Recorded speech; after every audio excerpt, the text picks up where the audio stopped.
Our next speaker is Pastor Niyi Adesanya. No, there are people that birth an industry. A lot of times we don't celebrate them enough. America is still great because they still celebrate Anthony Robbins till tomorrow. Without people like them, Pastor Niyi, some of us will not be doing what we're doing today.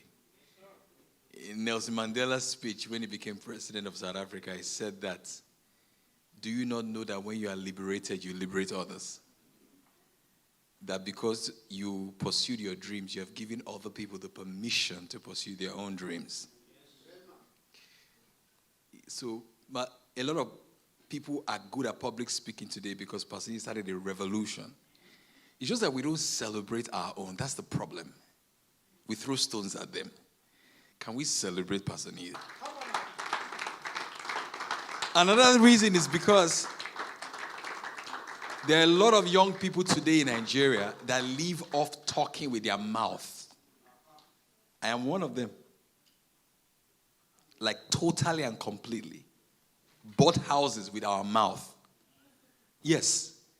Moved our families with our mouth. Because of men like Pastor Niyi. Can we celebrate him again? Thank you, sir.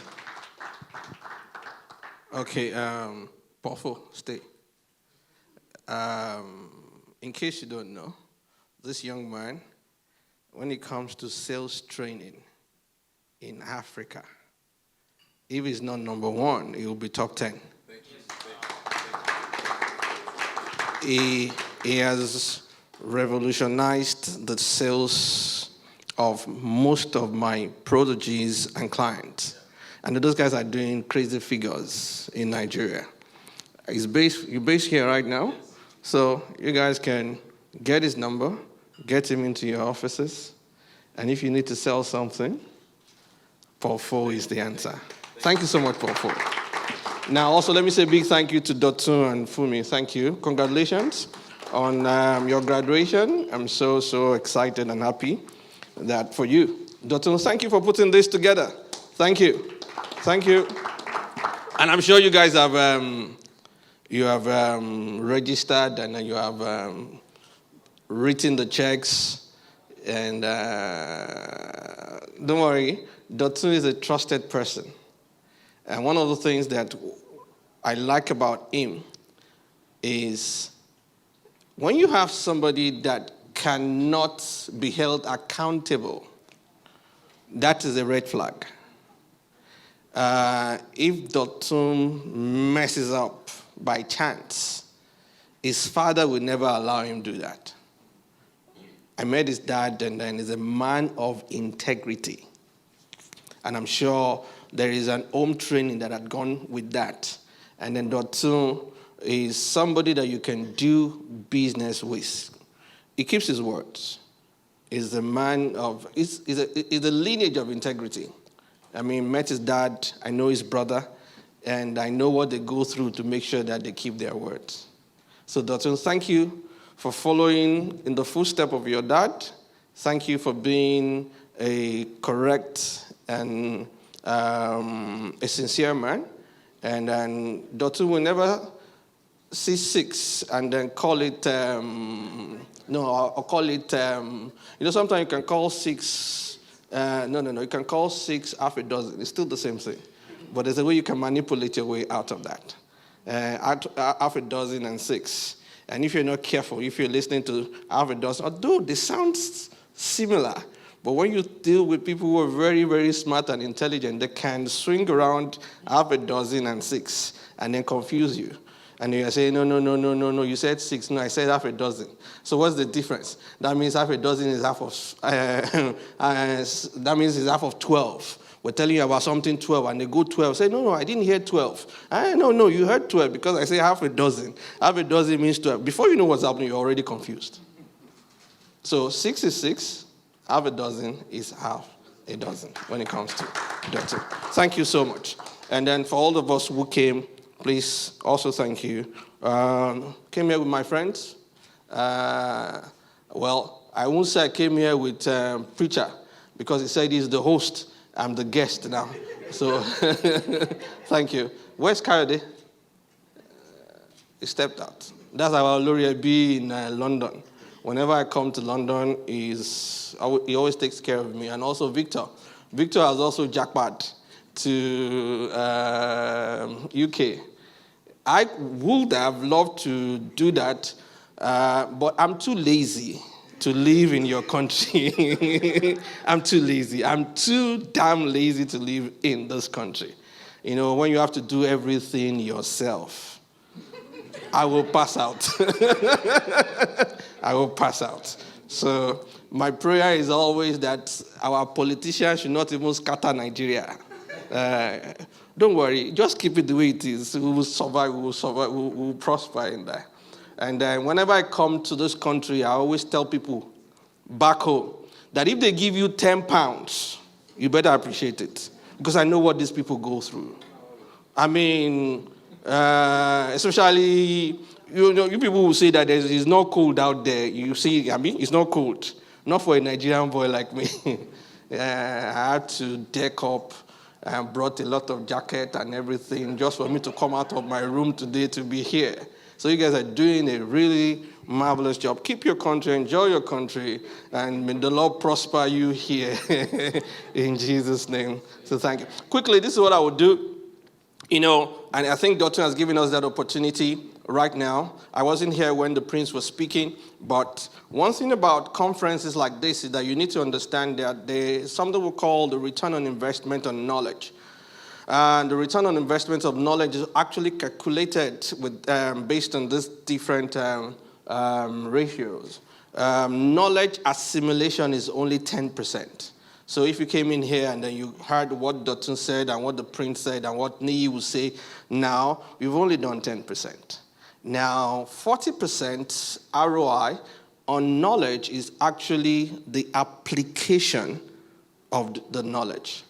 Application of the knowledge. How can I use this? How can I profit with this? How can I change my life, change my game with this? And then the chunk of it, the remaining 50%, now is reflected on your bottom line. And you know what we mean by bottom line? I mean increase in your resources, increase in your income. And sometimes it's not calculated based on income, it's based on your objectives of coming. Is my life better? But can you what's it called? Calculate that and be sure that, okay, your life is better. So I always say this so that people can judge my teaching or whatever I'm going to do based on all these things. You may get knowledge, which is good, 10%, and then we'll try and as much as possible give you how you can apply it, how you can get result, almost immediate applicability of the knowledge. And most importantly is the 50% that is bottom line. There's a reason why you came here. There's a reason why you came here. And by the grace of God, we should be able to get you to that point. Now, quickly, I don't like to talk to too many people. I like to talk to a few people. And then if you're one of them, I will find out now. Many of us are given to prosperity. We want to make money. We want to enjoy life, which is good. There's nothing bad in it. But that is not the grace of a progenitor, the grace of somebody who has been called to be a kickstarter of a blessed generation. You know, they called me a pastor, so I won't even hide away from that. You know, the Bible says that you shall be a blessing to many generations. And then for you to be a blessing to many generations, you're not looking at prosperity, you're looking at posterity. How do I work so hard that I enjoy my life in the process? And much more than that, there is something that I've left behind for my generation, my grandson, my great-granddaughter. I mean, they should look at my picture in the wall of my house or any house that they have, and they are saying, "Oh, thank you, Grandpa. Thank you, Grandma, for being a blessing to us." I always tell people this: when you see somebody, when you grow old and you leave this world, your children or your grandchildren or your great-grandchildren should cry, but because they're going to miss the wisdom of grandpa or grandma or great-grandma and everything. But immediately after that, they should be having meetings. What did he leave for you? The house in Ikoyi. Wow. He left me the one in Manchester. How lucky and everything. That should be the discussion. And that is the inheritance of a blessed man. And we must have that at the back of our minds whenever we're in conferences like this. It is not about prosperity, it's about posterity. I mean, living from generation to generation to generation to generation. And most of the time, it's not based on what you left in the account. And most of the time, it's not based on the houses that you have built. But because we have seen people who built houses, who put money in the bank account, and then one cost grandchild or cost great-grandchild just sells everything off. He said that there's a Rolad Properties that says that it's the child that you do not build that will sell the houses that you built. I'm trying to translate it literally. So you must have that at the back of your mind that whatever we're talking about here is not about now. It is a foolish person that doesn't put what we call the law of time perspective into view whenever they are doing anything.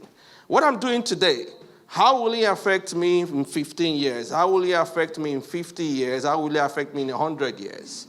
The man that puts a longer time into perspective whenever they're doing anything or taking any decision is way better than the one that doesn't put the long time into perspective. So that's why when I talk to people, I talk to a lot of businessmen. And then, we were together last week at Doha. I have about 70 of us who traveled from all over the world, Canada, UK, America, and then Nigeria to Doha, and then we're talking. And then what do we discuss?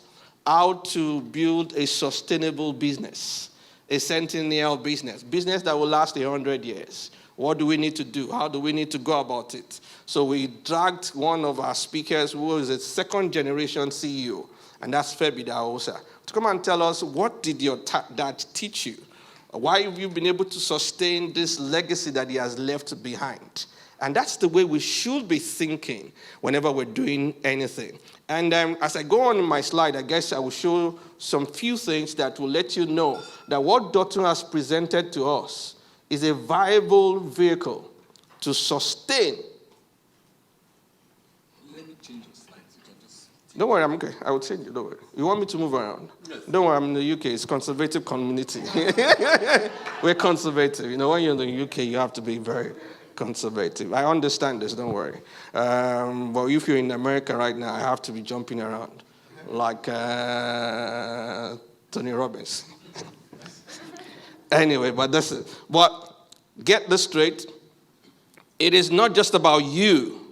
It's about your lineage. And you must settle them. You must settle them. You have what it takes to settle them. You have the grace. Even if you don't have it, I believe after today you will have that hand of God rest upon you, that you will be able to sustain your generation. And then, look, one thing Dotun has done is to give us a viable vehicle of doing that. Like I said, it's not just about the house, it's more about the attitude that you put into your children. You know, I was watching Netflix, that's about 2 days or 3 days. I was watching this family, the Medici family. I mean, they own a bank, Florence. You just go watch it. Then you realize that there's some things that you pick out from there that it's so not 21st century compliant, so to say. Because one thing I realized is that they don't marry for love. They marry for purpose. I mean, the father of the one that started, I'm not good with names. And then, handing over to his son. And the son said he wants to do painting and everything. He said, I gave you life. And I decide how you use that life. So you can't be an artist. You have to be a banker. This they will say, no, let them be what they want to be. Let them become what they want to become. So that is not my teaching for today. But you need to understand all those things, and how do I leave wealth from generation to generation to generation to generation. And one thing is this, you need to look at this very well. And I've taken my time to study this set of people, and because for you to be really, really outstanding, you must have that hunger and thirst to be in a particular group or in a particular position. And then that is a minimum of being the 10% of the working population of the world. Now, forget about the one on the extreme right. Look at this one. This is the latest one. This is 2020 Global Wealth Report. And you look at this and you'll be so surprised that there is what we call the 1%. Now it's 1.2% of the people who make, there are about 62.5 million people. These are the people who make $1 million and above. $1 million and above. There are about only 62.5 million people as a 2022 report. Then you now come down to the 10%. Now it's 11.8% people who make $100,000 US dollars, please, and above. I don't want to confuse my maths by calculating to pounds, knowing that I came from Nigeria, and then you don't change the currencies like that. And then you have 627 million people who make $100,000 US dollars and above all over the world, all over the world. Now, look, listen to me. You may, watch my word, may. I'm not so emphatic about it. You may not be able to leave wealth for the second or third generation if you do not at least move yourself into the 10%, minimum 10%. 30% cannot cut it, except you do some other things that I will share with you. 30% cannot cut it. And then you're looking at yourself that how do I move into the 1% or at least 10%? Now, when I say 10%, you know, some of us will earn 100,000 pounds and everything. It's good. But in as much as that is earning, but the question you want to ask yourself is that after all, we used to say, yeah, Charlie will collect from you. Now it's Charlie that is collecting it now. After he has collected his own, what is left? What is left? Is it really up to the 100%? And that is why what Dotu showed us, the Rolad Property and everything, can give you that opportunity. We were in Doha, and I have young guys. I mean, those guys were, if you know Lagos very well, they lived in Ajegunle. They grew up in Ajegunle. And they are so boastful, they will be saying that, we were formerly in the hood, or we were in the wood, and now we're in the hood. That's the way they say it. And those boys were in Ajegunle, and those guys are moving figures, are moving crazy numbers. And they were able to graduate themselves into this 1% at least. Now, this is where the whole thing gets a bit funny. Half of the world's net wealth belongs to the top 1%. That means the top 1.2%, they actually control 48.9% of the total wealth of the world. Then when you now come down to the 10%, which is about 11.2% that Credit Suisse showed us, they actually, 10% upwards, they control 85% of the total wealth. 85% of the total wealth. So they now left 15% to be struggled with by 90%. When you say there is no money, I always ask you, it depends on the level that you are in. It depends on where you are. It depends on who you're moving with. It depends on who you're flocking with.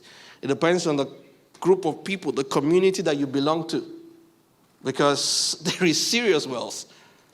And if you're not seeing it, are you in the 90% that is struggling with the 15%? And it gets worse.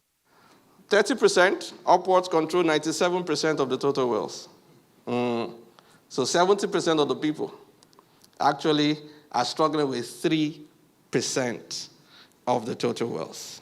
When the Bible says you always be the head and not the tail, you better be saying amen to it, because this is what he's trying to tell you. This is what he's trying to tell you. Now, let's see some other things. Do I need to do this? Okay, I always show people there's 1% of the world. What do you mean to be in your 1% in your country? And then since you live in the UK, when you look at the UK, you need to have $1.8 million to belong in the 1% of the UK community. Don't look at Nigeria. You're looking at Nigeria. We were very comfortable with Nigeria because what we just need is about 75,000 US dollars to be in the 1%. But the question you want to ask yourself is this: what do I need to do? How do I need to go about life? And what do I need to put in place to be amongst this 1%? I did a research, but don't take it serious. I just saw it, and it's so humorous and very, very interesting. I always like to share it whenever I'm speaking. And they said, for you to be one or part of the 1% of the world's population, you need to tick 3 boxes. Any of the 3 boxes. And then the first one is that for you to be part of the 1% or to get into the 1%, you must be born by the 1%. In other words, a member of the 1% must give birth to you. And then if you are like me, that we were born not poor, but poor.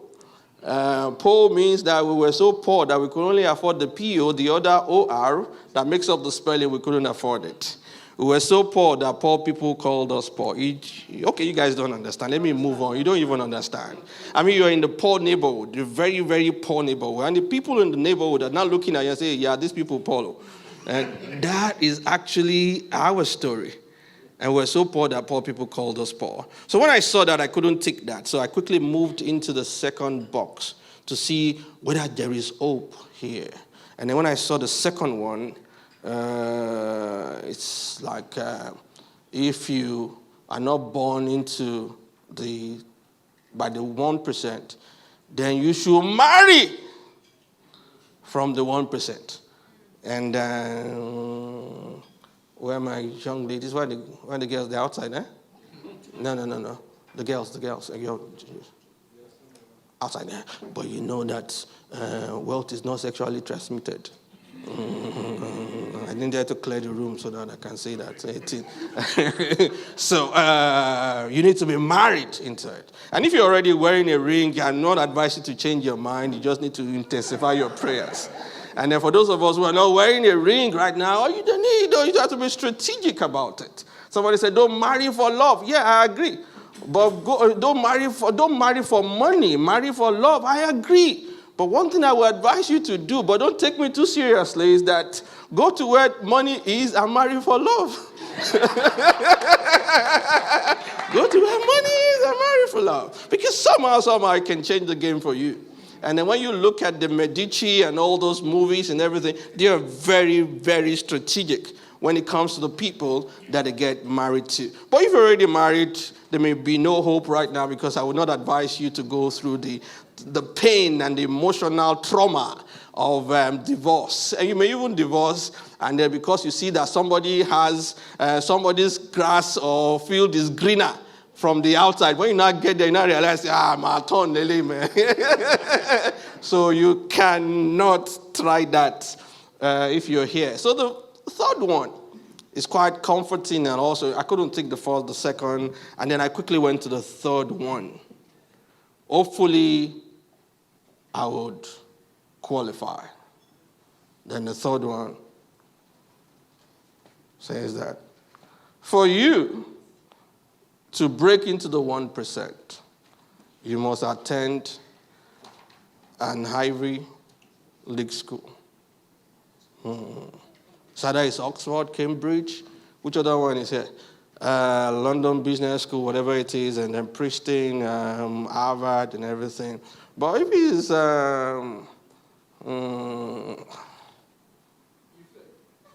no, I'm even trying to go to some universities here, but I don't want to ruffle feathers. But you understand, if it's not one of the Ivy League school, you may not. But then this is it. And I couldn't take the first, second, third. I'm wondering, so am I doomed? So it doesn't mean that I can't get into this 1%? What do you mean? But I haven't looked at it very critically, and I realized that there is a common denominator amongst all those 3 boxes.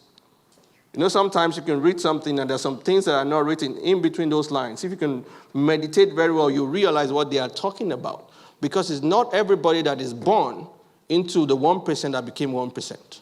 It's not everybody that married into the 1% that became 1%. And it's not everybody that went to an Ivy League school that became 1%. So there's something more than birth, marriage, and school. Looking at it so critically and realize that, whoa, there is a common denominator here.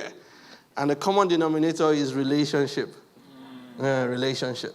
So if I can get it from the four walls of the Ivy League School, then I need to probably look at somebody who attended that place and submit myself to mentoring.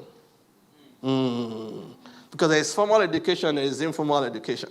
And they say that formal education will give you a living, and while informal education will give you life.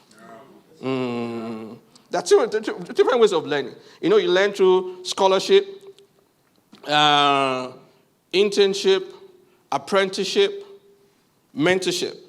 Scholarship is what you get in the school. It's not only subsidizing your tuition. Scholarship means the knowledge you get from the four walls of the university. You can get that through that. You can get it through internship, where you say, okay, I'm going to have 2 months or 3 months devoting to you and everything. And sometimes that may not work. You may even have to go apprenticeship, and then our brothers from the eastern part of Nigeria has done that very well. You see somebody who just came into the country in Nigeria, and they just submit themselves to their master, and they serve the master for 7 years or something. After a while, they understand business even more than the guy who went to the business school. And they may not know how to speak the English, they may not know how to do anything, but they understand numbers. It's like Papa Emeka that was told that Emeka does not understand arithmetic, mathematics. No, he went to that school and said, how can you tell me that Emeka does not understand arithmetic or mathematics? I said, Papa Emeka, oh yeah, now put Emeka there. So he put Emeka there and said, Emeka, oh yeah, ask him the question. And then the teacher said, Emeka, 12 plus 8. Emeka couldn't answer. So Papa Emeka just laughed and said, you are asking him the wrong way. Emeka, 12 naira plus 8 naira. Emeka said 20 naira. He said, you didn't put the naira. You didn't put the naira. In other words, they may not understand anybody, understand how the numbers goes. How can you be a businessman? You understand all the English, all the phonetics and everything, but you don't understand numbers. You're going there for a crash. So it is relationship. And I did a further study trying to look at the guys, because sometimes you don't take advice from people like us because you're wondering, what is my net worth? You can even dwarf my network before you know what is happening. Look at me, look at me. I need your attention. I like attention, don't mind me. So you may look at me and say, no, how much is your network? I can buy you from today to tomorrow, even your lineage. Sometimes the people I even coach. Sometimes when they talk, when they give me numbers, I'm wondering, why are you even listening to me? Why are you listening? I mean, I was in a program one day. One of the guys, who was probably the biggest guy in the real estate business in Nigeria, he has done over 15,000 housing units. And he's telling us that he has about 25,000 housing units to go. He just got a national award recently. And then the guy was in my program. I mean, when he sees me, he will prostrate. The way he will hug me, he will not even hug my chest. He will hug my legs and everything. And he was in one of my programs. He said, my asset is worth 750 billion naira. At that time, it was 500 to $1. So the guy's asset is about 1.5 billion naira. Sorry, dollars. I mean, all these guys and everything. How come they still come sit down and they take me, sometimes they take me, I live, like, Dotun lives on the island. I live on the mainland. They call it the wrong side of town. But interesting, when they are coming to the UK, they come to the wrong side of town. Just for a while. Whatever.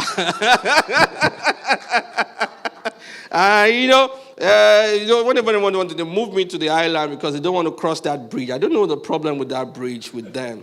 But when they live in Lagos, they always come to us. So they move me there and they sit down and wondering, what do you guys want to take from me? What is it? But you know what? As they're picking my brain on some other things, I'm also picking their brains, trying to understand what makes you different. What makes you different? And guys, listen to me. Becoming wealthy, becoming outstanding, it's definitely not about your smartness. It's not about your intelligence. You know the secret? Privileged information. Privileged information. Because you can be in a gathering and then some things are said. You implement it, your life changes. So, privileged information are not made available in general gatherings. Privileged information are made available in through privileged access. So your work is to make sure that you put yourself in that space where some things can be said and then you move fast. So I haven't spoken to them and then I stumbled on this. When it comes to the 10 richest people of all times when it comes to human history. And now this is according to the wealth results. According to the wealth result, because most of us black people we want to say is Munsa, that is the richest man that ever lived. Trying to feed in our racist tendencies also. Okay, hope you didn't hear that. It is good you didn't hear that. So because of the black man, Mensa, Munsa, Malian, black, the richest man that ever lived. But according to the wealth result, it put King Solomon in the Bible as the richest man. When you calculate his wealth and put it vis-a-vis the the inflation rate and everything, then it tops it there at over $2.1 trillion. If you look at his wealth then and bring it to the normal dispensation that we are right now, he has $2.1 trillion.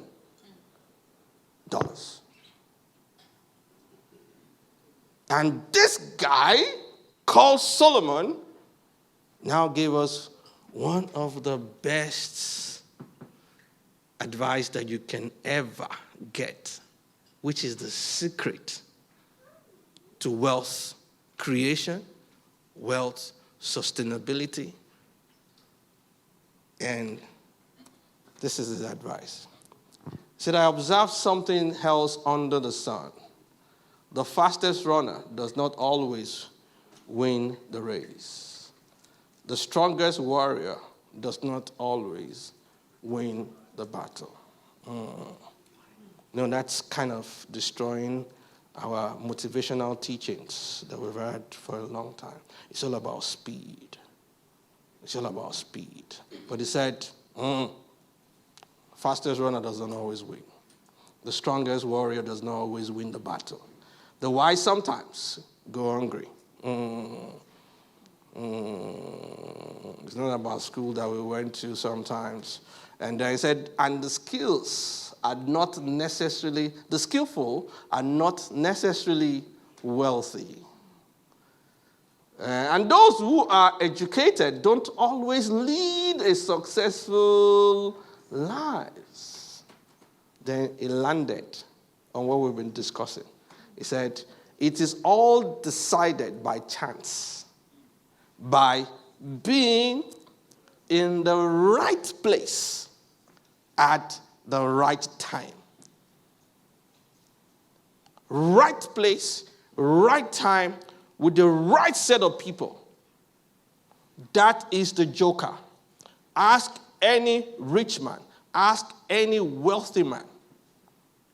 It was not because of their intelligence from school. It was more about they were at a particular place when some information were released. And they acted on it, and then the game changed. So, this is what I'm saying. Dotun has presented to us, because sometimes you can't break in there. You have to go in through somebody. I say this. Do you know nobody gets to the top? Do you know that? Every man is brought to the top. They have to bring you.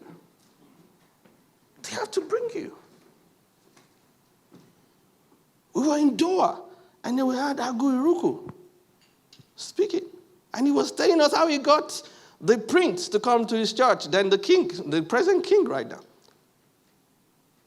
He said, you can't get in there. They have to invite you. And then for you to be invited, somebody needs to mention your name. And they will invite you.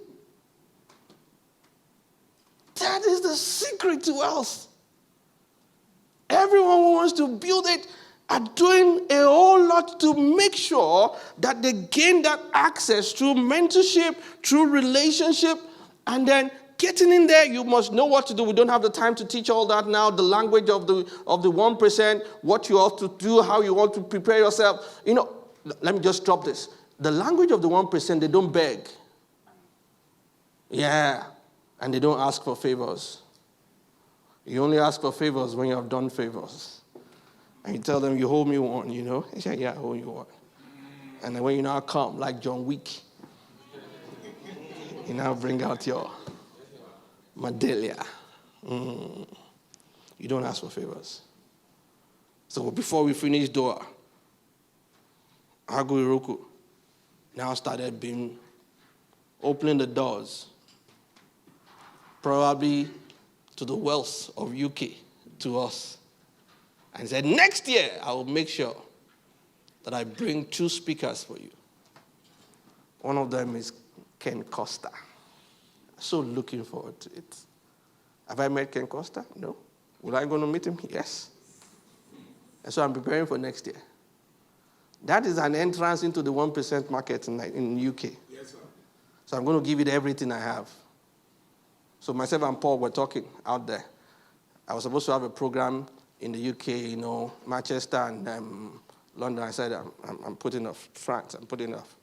I have to gather all my strengths for the Ken Costa, for the 1%. Look, you may be more intelligent than me. It doesn't matter. Even the people from the eastern part of Nigeria, they will say, Ima Madu, whatever it is. Man, no man. Man, no man. Man, no man. Is a man that will open the door for you. They will bring you in. They will introduce you. And they will now back you up. Who is backing you up? Who is there for you? Who knows the road? They say, follow the man who knows the road. Trial and errors you should be tired of trial and errors. Follow. And Dr. is giving you a road map. Rolad Properties. Join forces with me. I know the road. I know the path. I know how to open the doors.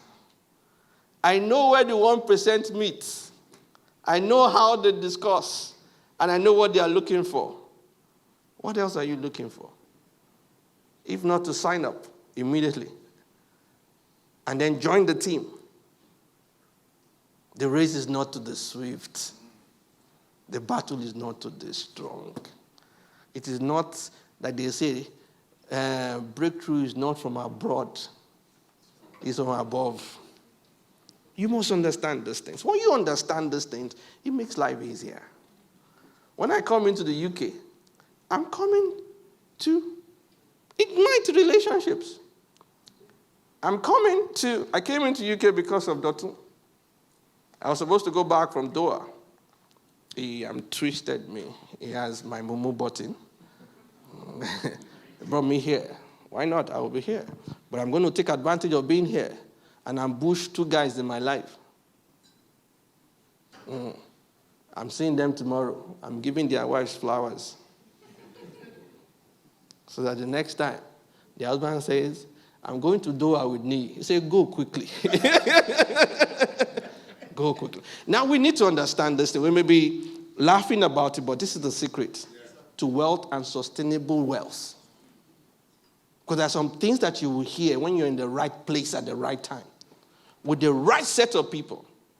And then shall I say also, you also must be the right person. Then you're asking yourself, how do I become the right person? Everything that has been eliminated here makes you the right person. You must be fast. You must be strong. You must be skillful. You must be knowledgeable. In as much as it is being at the right place at the right time, that is the joker. If you are not fast, we will say something and you won't act on it quickly. Like some of you would delay and not write your name there. I'm still thinking about it. Too much analysis leads to paralysis. I'm still thinking about it. You're not fast. I don't have the money. Register. I shared this, was it in Doha? A bank called me in Nigeria and said, we want you to do this, we want to say, no, I don't do retail banking, And after I said I don't do retail banking, I went back and I realized, what is wrong with you? You do stuff for Credit Direct, you do stuff for First Bank. What is that? It's not no retail banking. So I picked up my call and said, sorry, actually, I just remembered that I do retail banking. I said, sorry, it's too late. We have already called someone else. I lost that bank. Sometimes you have not even figured it out totally. But register.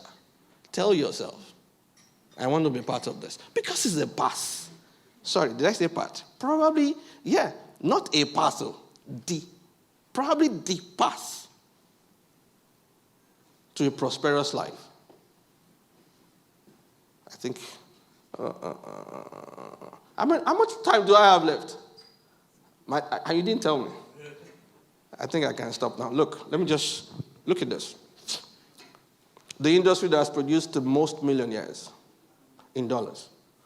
Finance services, technology, real estate construction, food and beverages, health, media, entertainment industry, renewable energy. But you see, amongst all of these people, whatever you are, financial services, technology, and everything, there's something you can't run away from. It's the real estate construction. You tie your money down there. And then also, when you look at this, the real estate is the oldest source of wealth throughout the ages. The shelter is necessity of life, whether for private or commercial purposes. This makes real estate one of the oldest and most inclusive industry for creating wealth. Most inclusive. You can be a player in the industry by being a realtor, selling some of the properties. You can make money right here. Being a realtor for, Rolad, and selling those properties, they will give you commission. You didn't tell them that there is commission. You can put your money there. There are different levels. Yeah. Sometimes you are self-employed, you're the one working. You're making the money good. Then you become a business owner, then people begin to make money for you. But there's a bigger and higher level that your money begins to make money for you. That's when you're an investor. Then you throw your money there and allow the thing works. And then it provides, sometimes for us, some of us who does that, is to provide cash flow. So when I do some things, some imaginable things that are beyond people's business, especially from the Nigerian market, where do you get the money from? But you don't understand is cash flow. I had my 50th birthday.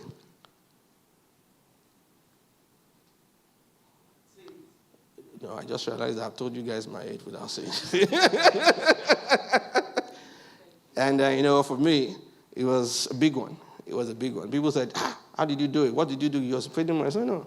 Every dime that I paid, that I used, came from the ROI. And it was a big party. Talk of the town party. It was big. But they came all from ROI. And it came from the investment you put into this real estate, that real estate, and they supply your cash flow. But don't forget this. Don't forget this. Relationship is the key. And Dotun has provided us that vehicle. We need to jump in. Don't analyze too much. Get in there. Get into our community. I believe we have a community. We'll keep giving you more information. More information. And like I said, privileged information changes the game. I hope with these few words of mine, I've been able to confuse you. Sorry, is it convince or confuse? Whichever one. Thank you for your time.